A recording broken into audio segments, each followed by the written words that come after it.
Hello, ladies and gentlemen, 'tis I, Michael A. Grimm, aka the Multi-Voice. I'm many voices, but one opinion. And, sorry it took a while for me to make my next review because, I was going to the army doing some role play, and, after those weeks during the role play, I was in a break, but sooner or later, by tomorrow, I'm going to go back and do some more. So, this is going to be a review I'm going to do for you for now until I'll be completely done and I'll be going back to my usual routine. So, for this review, I'm going to start off with something. Did you know that there was a movie starring most of the cast from Mystery Science Theater 3000? I mean, if you remember, years ago, I did a full review of Mystery Science Theater 3000 years and years ago, which I still watch them right now thanks to Tubi and other channels. And of course, I even found Mystery Science Theater 3000 channel where you can watch all the classic with Joel and Mike Nelson. I mean,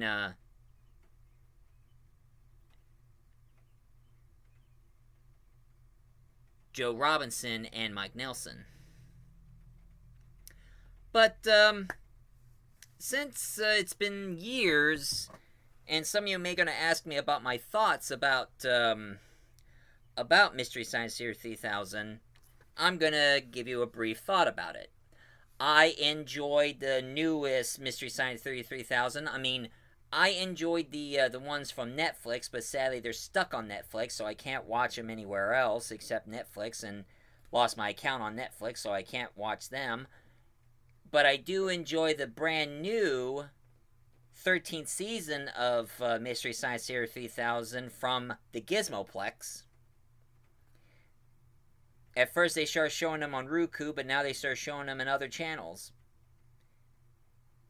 And my thoughts, I enjoyed Jonah Hinston, played by Jonah Ray.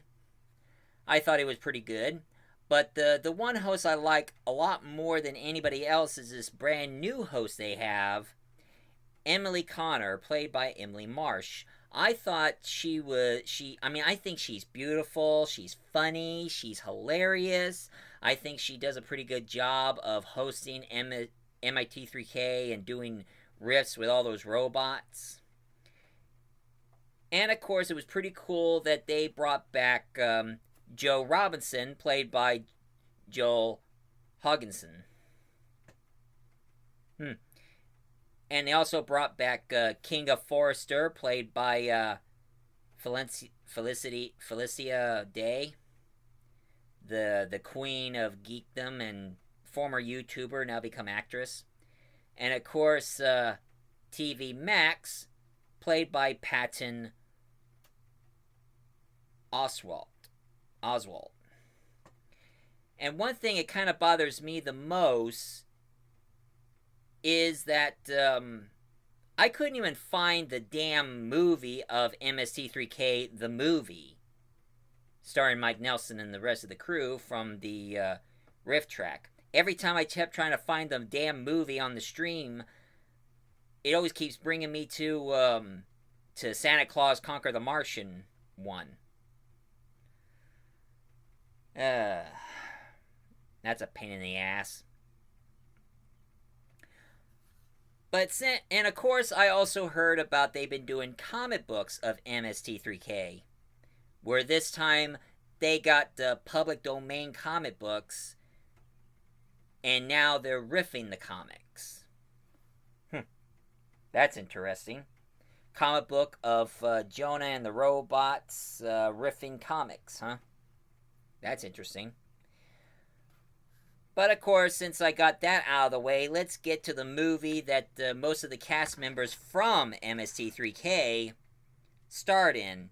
Because they starred in a sci-fi movie that's not exactly a sci-fi comedy like MST3K. This one is more like a murder mystery drama and suspense. And the movie I'm going to talk to you about is Darkstar, Terror at the Edge of Time. And not many people know that this movie was actually based by a FMV PC video game called Darkstar. Try to bear with me with the name. Interactive.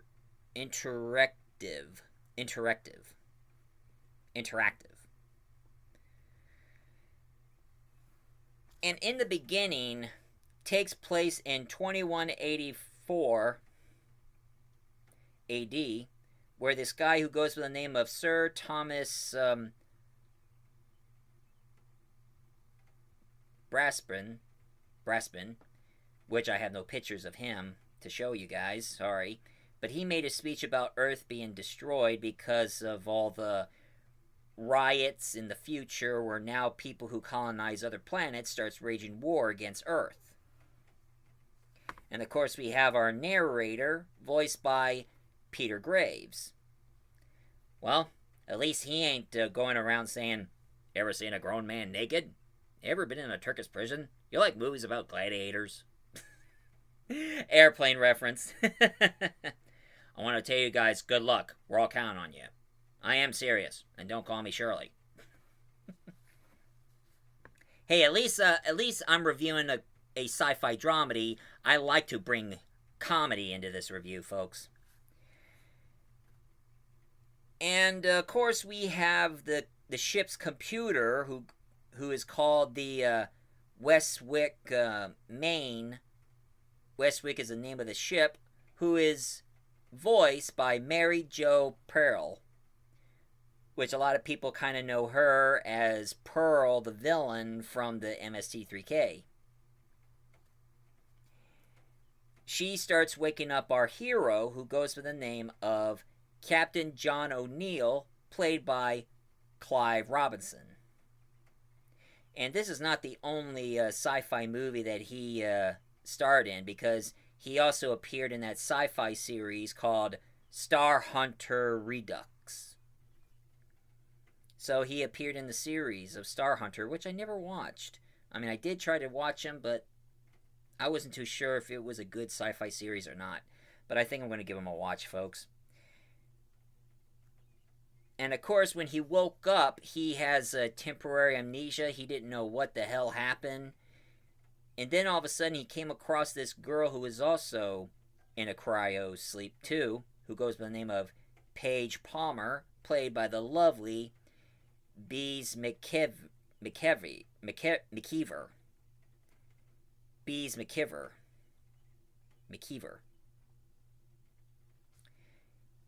He finds her to be beautiful, but the computer tells him that she's his wife. And then he found a dead body with a missing hand. And it's supposed to be their navigator named Burke. And it turns out that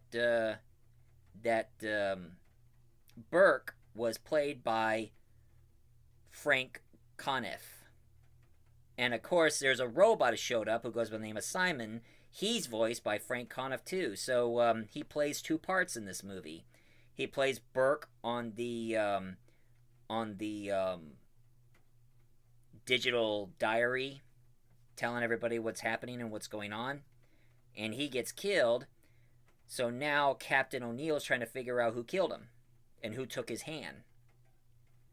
And he discovered that another character had disappeared. He goes by the name of Ross Perryman, played by Trace Bowlerer. I can't pronounce his last name right, so Trace Bowlerer, who some people may know him as Dr. Forrester in the original MST3K, and of course Frank Conniff, he played TV's Frank on Mystery Science Theater 3000. At least he ain't telling him to push the button, Frank.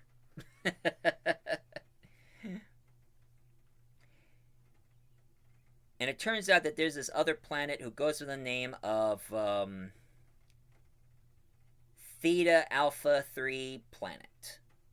And next to it is, of course, the Darkstar, which it turns out it's a time hole. Like a wormhole, except a time hole. Something what happened to that character on Planet of the Apes. You know, they blew it up! They blew it all up! Damn them! Damn them all to hell! Planet of the Apes. Oh, in case you're wondering if I'm going to review Planet of the Apes, I'm not. I mean, I only remember that scene from the movie, but I'm just not a big fan of Planet of the Apes. But turns out that the Black Star is a time hole because one of the officers, one named Captain Chadwick Stone, played by J. Elvis Weinstein. Now, some people know J. Elvis Weinstein. He plays Dr. Forrester's assistant in Mystery Science Theater 3000 during the early years. So he plays a officer who went through the Darkstar, and now he ends up into the past. And he also says, I sense my wife is going to cheat on me, and it turns out it's me. And then there's this all-out war going on. I mean, different colony planets waging war against each other, and that's what involves the death of Earth.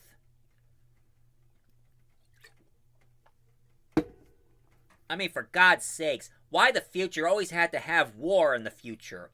Have we have enough enemies in the future? Jeez.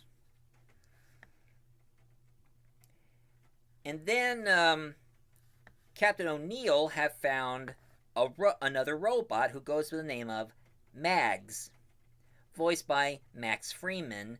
Sadly, there's no picture, but I can tell that the robot is voiced by a little kid. So this must be a little kid who's doing the voice. And then there's a little something that kind of reminds me of 2001: A Space Odyssey, because Captain O'Neill puts on his space suit and he goes outside to fix something outside the ship, and it was playing Blue Daniel's waltz. You know, da da dum bum bum bum bum da da da da dum bum bum bum bum da da da da dum bum bum bum bum da da da da dum bum bum bum bum.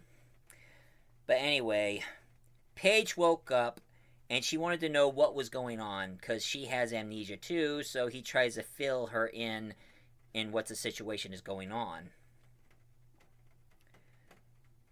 And then he found another body, and this other body he found, turns out he was a captain, and his name is Captain Kane Cooper, played by the same Joel from Mystery Science Theater 3000. And he had a message saying that Ross was the bad guy. He killed Burke and took off his hand so he can get through the ship, and he also killed Captain Cooper and was planning to kill O'Neill because he was madly in love with Paige, and he was trying to sabotage the whole mission and make sure that him and Paige would be the only survivor. So, Ross is the bad guy, played by the same guy who played the other bad guy, Dr. Forrester. So John trapped Ross and he burned him alive. And now people who colonize Mars is trying to kill them while they're trying to get through the black hole. So they're trying to stop them, the Martians trying to destroy them until they finally went through the Darkstar. And they also jammed a signal where Captain Stone was sending a message to. So now in the movie, Captain John O'Neill and Paige, they went through the Darkstar in the year 2118, and telling them what's going to happen in the future and who's going to be the saboteur in order to change history, trying to put the end of the great disaster that happened that's happened in the future. So now John and Paige live happily ever after. Well, folks, that is Darkstar for you today. Now, one thing I gotta say, I love the video game background they used, and some of them might be cutscenes from that PC game. And I thought Clive did an outstanding job playing that Captain O'Neill character. I'll probably see him more in that show Star Hunter series. And all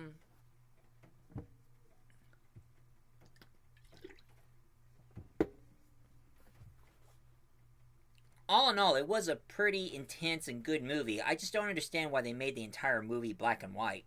I think they had some sort of technology problem, I guess, when they made the movie. They decided to make it black and white instead of color. I bet the game itself is in color. But all in all, it is a good movie and a good premise. And it had a pretty good plot twist and all. And this is my review of today. So if any of you like my review, please leave a comment down below, hit like and subscribe for more. And this is Michael A. Graham, aka Multivoice, saying I remember it so I can jog your memory.